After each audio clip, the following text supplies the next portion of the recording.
Raidījums Kontakts ar Čārlzu Stenliju, nesot evaņģēliju visā pasaulē.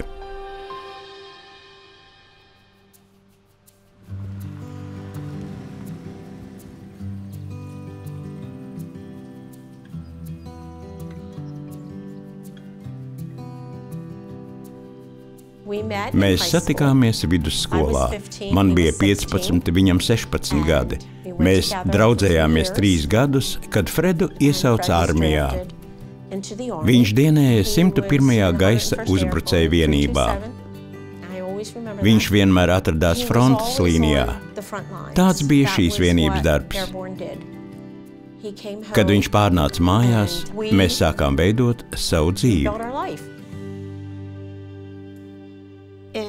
2017. gadā Fredam diagnosticēja Parkinsona slimību un demenci, ko izraisīja saskarsme ar indīgo vielu, kas tika izmantota kara laikā Vietnamā.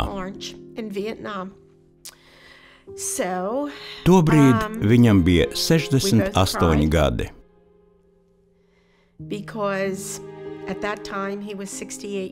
Mēs teicām, ak, nē, mēs visi ticam, ka dzīvosim vismaz līdz 80 pareizi. Kad izgājām no ārsta kabineta, mēs apsēdāmies un raudājām. Freds pagriezās un man teica, es ar to cīnīšos. Es par to nešaubījos. Lūkšana, Bībele visu laiku bija ar mani. Es katru dienu viņam to lasīju, arī no Čārlza Stenlija ikmēneša žurnāla. Nepaiet neviena diena, kad es neteiktu, kungs, kāda ir tava griba? Ko tu vēlies, lai es daru, lai kalpotu tev un Fredam?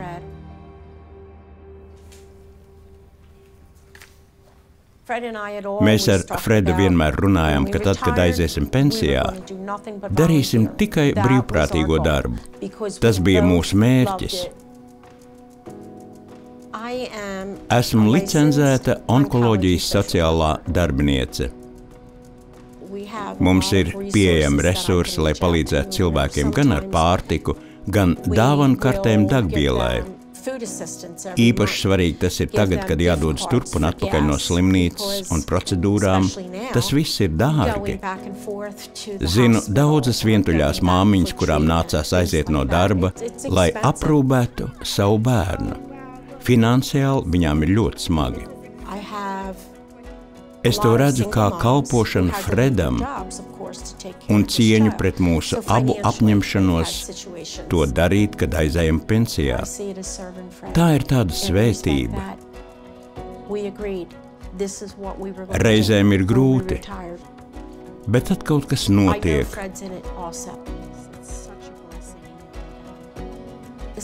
Kāda no manas aprūpētajām ģimenēm padod ziņu. Mēs tikai gribējām pajautāt, kā tev šodien iet? Un tad es saku, labi, kungs, es tevi dzirdēju. Tas ir veids, kā viņš mani iedrošina. Bet ir dienas, kad ilgojos pēc Freda. Nedomāju, ka kaut ko tādu ir iespējams pārdzīvot, jo tava sirds jau nepārstāja pukstēt.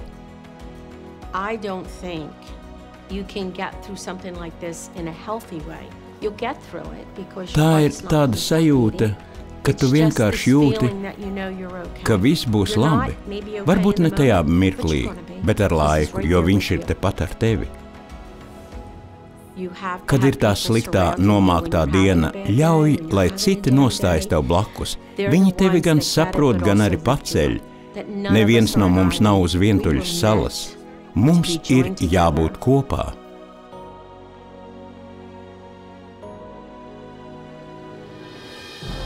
Turpmāk raidījumā Kontakts uzruna veidojot gudru draudzību. Cik daudz uzticamu, mīlošu, patiesu draugu tev ir? Tu teiksi, gana daudz. Paga. Vairums cilvēku nevarētu nosaukt pat 5. Es nerunāju par gadījuma raksturu draugiem, tādu var būt daudz. Gadījuma raksturu draudzības parasti izveidojas ātri, bet nav daudz patiesi uzticamu mīlošu draugu. Šāda draudzība nerodas ātri. Lai tādu izveidotu, ir vajadzīgs laiks. Mēs nevēlamies veltīt laiku, lai izveidotu šādas attiecības.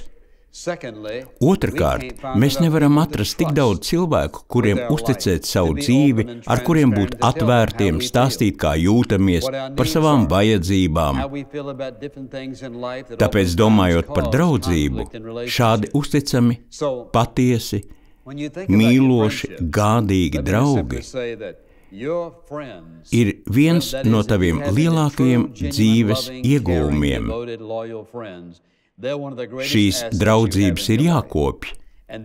Tas prasa laiku, pūles un enerģiju. Vai tu centies izveidot draudzību, veidot attiecības, vai arī sagaidi, ka tas notiks pats no sevis? Draudzības ir jāveido. Bieži mēs tik ļoti steidzamies, ka nevēlamies veltīt laiku un pielikt pūles, lai gan vēlamies dziļu draudzību. Bet tā tas nenotiek. Es gribu, ka varam par to padomāt. Vieni no pirmajiem vārdiem, ko teica mūsu kungs, kad radīja Ādamu, viņš palūkojās uz šo absolūti nevainojamo dārzu, kur Ādams stāvēja viens pats. Un viņš teica, nav labi cilvēkam būt vienam, jo Bībelē ir minēts cilvēks, parasti runa ir par cilvēci. Vīrietim vai sievietei nav labi būt vienam. To saka Dievs.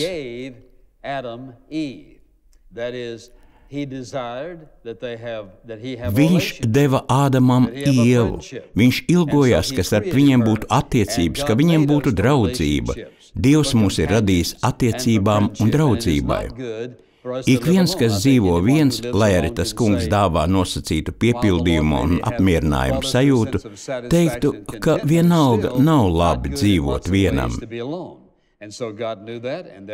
Ja domājam par rakstiem, redzam, ka daudziem Dieva kalpiem bija draugi. Bībele atklāja, ka Dievs nosauca Ābrahamu par savu draugu. Ārons un Jozoā bija tuvi Mūzes draugi, kuri viņam daudz palīdzēja. Tāpat Dāvids un Jonatāns, lai arī Dāvidam bija vēl daudz citi uzticami draugi, kuri būtu par viņu atdevuši savu dzīvību. Visi atceras pravieti Danielu. Viņam bija 3 nodevušies draugi – Sadrahs, Mesahs un Abednego.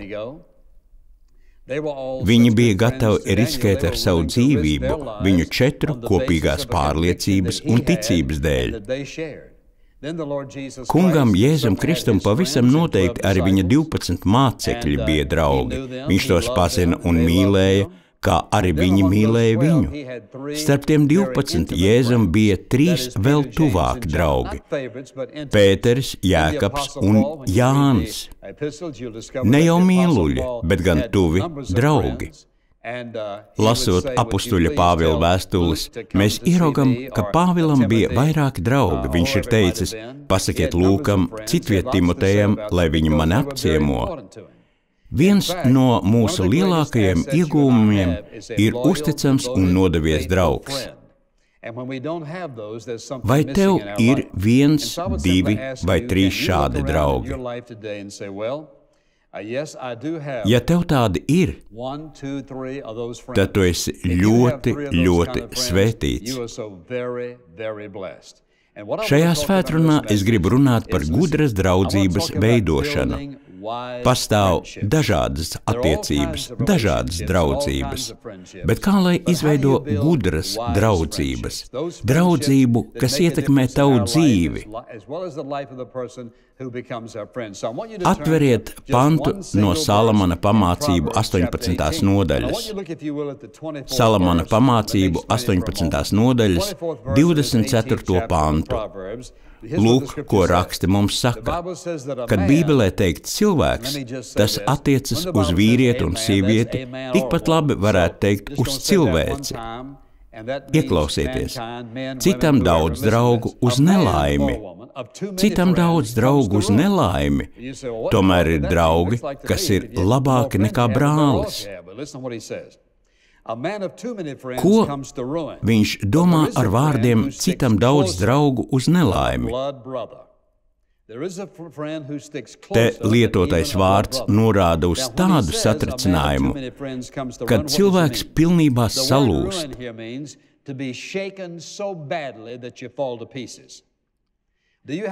Esmu ļoti pateicīgs, ka man ir draugi, kas paliks ar mani, lai kas arī notiktu. Vai viņi man vienmēr piekrīt? Nē. Vai viņi man mīl? Jā. Vai viņi ir uzticami un patiesi draugi? Jā. Visās manās dzīves grūtībās šie cilvēki ir bijuši ar mani. Vairumam cilvēku nav vairāk kā 3 šādu draugu. Tāpēc ir jājautā, kāpēc man nav vairāk draugu? Kā lai izveidoju šādu draudzību?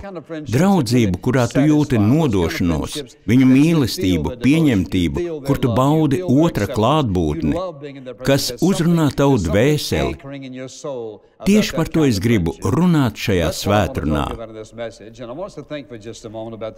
Dieva griba ir, ka katram no mums būtu patiesi tuvi draugi. Varbūt ne daudzi, bet vismaz daži. Kas vajadzīgs, lai tas būtu iespējams? Tas kungs teica, nav labi cilvēkam būt vienam. Viņa plāns ir, ka mēs veidotu, iedibinātu draudzību, kas palīdzētu piepildīt mūsu dzīvi. Viens no mūsu dzīves lielākajiem iegūmiem ir šādas draudzības, ko Dievs ir licis mūsu dzīvē. Bet lielais jautājums ir, kā lai izveido šādu draudzību? Kā lai es iedibinu tāda veida draudzību? Ļoti bieži mūsu pagātne ietekmē to, kā pret mums ir izturējušies. Tam nav jābūt nekam tālam no bērnības. Tas, kā pret mums ir izturējušies iepriekš, ļoti bieži lielā mērā ietekmē mūsu spēju izveidot gudras attiecības, gudru draudzību. Es zinu, būs tev noderīgs. Gudra draudzība veidojas, kad mēs dalām kādas dziļas, appusējas raizes. Tās ir kopīgas intereses. Ja tu vēlies izveidot gudru draudzību, gudras attiecības, tad kā ticīgajiem šī kopīgā interese noteikti būtu Kungs Jēzus Kristus. Ja tu attiecībās un draudzībā nevari pat pieminēt viņu vārdu, lai otrs nesāktu nopietni iebilst, vai arī justies, ka tu izdari spiedienu, tad šādās attiecībās kaut kas nav kārtībā. Ja vien tās nav attiecības, ko tu veido, lai vestu otru pie Jēzus Kristus, tad es vēl saprotu. Nākamais ir ļoti svarīgs punkts. Mums izdodas izveidot šādu draudzību, gudru draudzību, Ja tā ir balstīta tajā, ka es varu apmierināt otra vajadzības, nevis otrādi.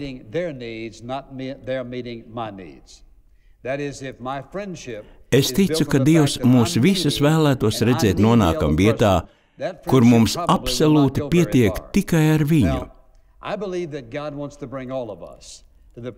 Es jau pietiekami ilgi, vairākus gadus, esmu dzīvojis viens. Un es zinu, ka Dievs zina, kā aizvest mūs līdz tai vietai, kad vairs nejūtamies atkarīgi no citu spējas apmierināt mūsu vajadzības. Es nesaku, ka mums neviena vairs nevajag, bet ka mūsos nav šī dziļā nepieciešamība, kas spiesta veidot draudzību un attiecības. Man vajag viņu un vēl viņu. Šādas attiecības neilgst pārāk ilgi. Kungs Jēzus Kristus var mūs aizvest līdz tādam punktam, kad piedzīvojam tik pilnīgu pietiekamību, pilnību, apmierinātību. Apmierinātību viņā, ka varam veidot dievbijīgu, gudru, brīnišķīgu, apmierinošu, enerģiju dodošu, motivējošu draudzību, jo tā nav balstīta mūsu vajadzībās. Tagad tā ir balstīta tajā, kā es varu palīdzēt otram cilvēkam, kā es varu apmierināt viņa vajadzības, kā es varu būt par tādu draugu, kāds viņam ir vajadzīgs. Tieši brīvība ļauj veidot gudru, dievbijīgu, apmierinošu, auglīgu, iepriecinošu, šķīstu draudzību un attiecības. Es gribētu uzrunāt tos, kas domā par precēšanos. Pirmkārt, pārliecinieties, ka neapreciet cilvēku, kuram visu laiku ir nepārtrauktas vajadzības. Sakiet āmen. Es zināju, ka jūs šo teiksiet āmen. Neviens vīrietis nekad nespēs apmierināt visas sievietes vajadzības. Neviena sieviete nespēs apmierināt visas vīrieša vajadzības, jo to var izdarīt vienīgi Jēzus. Viņš otru lietos, viņš caur viņu darbosies, lai apmierinātu vajadzības, gan jūsu laulībā, gan kādas fiziskas vai emocionālas vajadzības. Viņš lietos citus, lai apmierinātu visas vajadzības. Tāpēc arī ir tā, ka pēc šķiršanās paiet vien 3 mēneši un jau sāks jaunas attiecības, pēc 6 mēnešiem jau tā ir otra laulība un tā paiet gadi. Cilvēks tikai šaudās no viena pie otra, nesot līdzi savas nepiepildītās vajadzības un palielinot savas problēmas. Tāpat, lai izveidot šādas attiecības, lai izveidot šādu draudzību, mums jābūt gataviem riskēt tikt atraidītiem un sāpinātiem. Mēs visi to piedzīvosim. Tas notiek, jo mēs visi esam cilvēki. 2 cilvēki var viens otru mīlēt, starp viņiem var pastāvēt laba draudzība, līdz viens no viņiem izdara ko tādu, kas otram liek justies atraidītam. Tu par mani nedomāji, tev bija vienalga. Ja tu gaidīsi, kamēr izdosies atrast kādu, kurš tevi nekad nesāpinātu, kurš nekad neliktu tev just atraidījumu, tev nekad nebūs nekādu attiecību. Pat Jēzus apostolim Pēterim lika just sāpes. Viņš tam teica, tu uzvedies kā velns. Tādi vārdi citiem noteikti bija sāpīgi. Tu vēlies izveidot spēcīgu draudzību un attiecības, tad tas ir iespējams, kad mīlam ar pašuzuprējošu mīlestību. Ja es mīlu ar pašuzuprējošu mīlestību, tas nozīmē, ka spēju dot, negaidot neko pretī. Tas nozīmē, ka varu likt sevi otrā vietā. Arī tad, kad nepiekrītu, es spēju rīkoties pareizi. Esmu gatavs nolikt savu dzīvi, savas vēlmes, lai varētu iepriecināt otru, sniegt savam draugam apmierinājumu un prieku. Cilvēks, kurš veido gudras attiecības, gudras draudzības, ir gatavs un spējīgs mīlēt ar pašuzupurējušos mīlestību. Pat ja tu reizēm esi pārliecināts par savu taisnību, tev nav vajadzība, lai vienmēr viss notiktu pēc tava prāta. Tu esi gatavs to nolikt malā. Ja vēlies šādas attiecības, tev jābūt gatavam atvērties un būt atklātam. Tev ir jāatver sava sirds. Tev jābūt gatavam teikt, ļauj man pastāstīt, kā es jūtos, neuztraucoties par to, ka otrs varētu uz to reaģēt kaut kā nepiedienīgi. Atklātība nozīmē, ka es būšu atvērts, godīgs par to, kā jūtos, ko domāju, kā domāju, kāpēc tā domāju, kāpēc tā rīkojos. Otrs cilvēks var to apšaubīt. Ja jūs gaidīsiet, kamēr atradīsiet kādu, kas vienmēr tev piekrīt, tā jau nav draudzība. Draugi ir gatavi nepiekrist un apstrīdēt, bet patiesi draugi to dara mīlestībā ar mērķi otru celt, stiprināt, palīdzēt uzlabot attiecības ar Dievu, palīdzēt saprast, kas būtu labākais. Lai izveidot šādu draudzību, ir jāpieliek pūles, ir vajadzīga enerģija. Un man jābūt gatavam atvērt savu sirdi. Es jūtu līdz tiem, kas ir vientuļi, kuri ir noslēgušies mazā pasaulītē, baidoties no atraidījuma, sāpinājumiem un sāpēm. Tev neizdosies nojaukt šo sienu, kamēr nebūsi gatavs riskēt.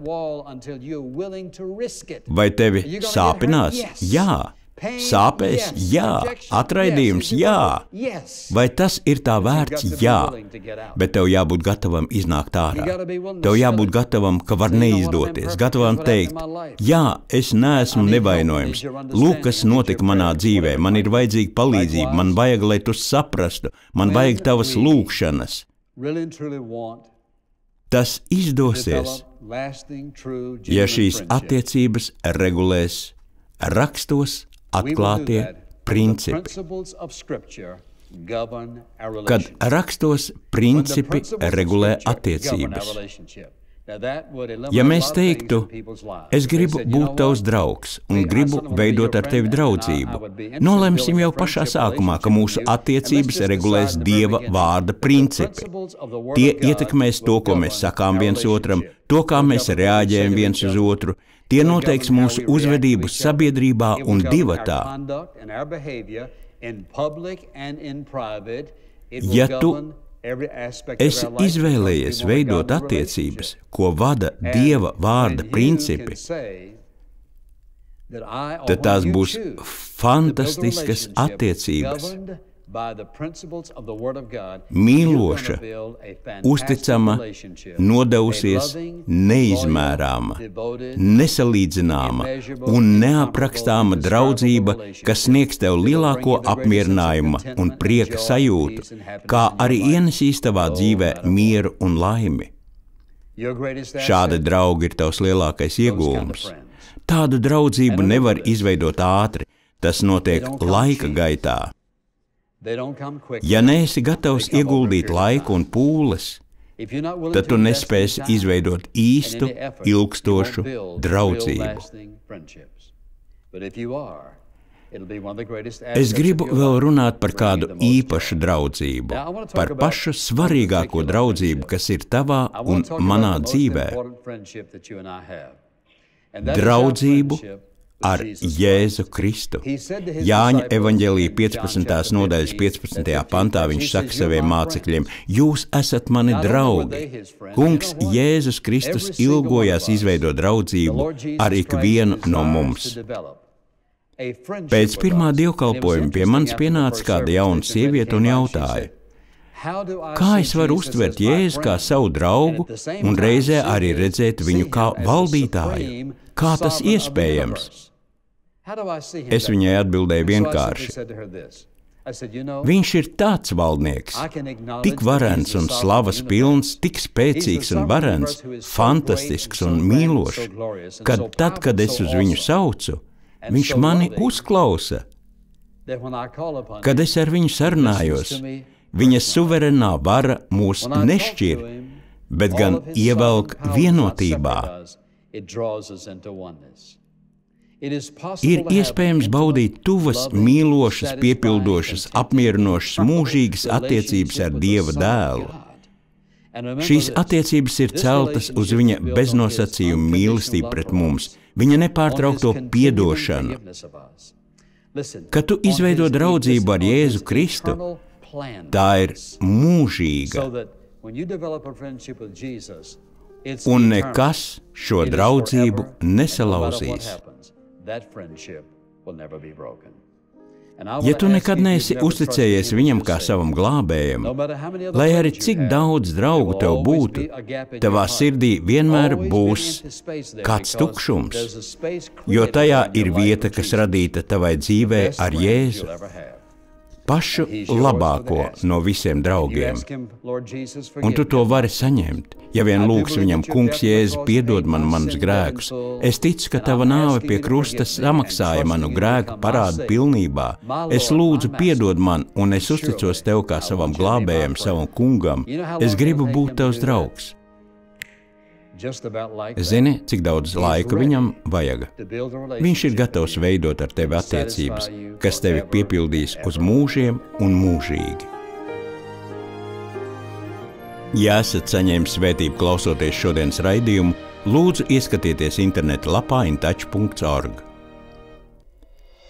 InTouch vada cilvēkus visā pasaulē dziļākās attiecībās ar Jēzu Kristu un stiprinot vietējo draudzi. Šo raidījumu sponsorē InTouch Ministry, un tā skanējums iespējams pateicoties Dieva žēlastībai un jūsu uzticīgajām lūgšanām un dāvanām.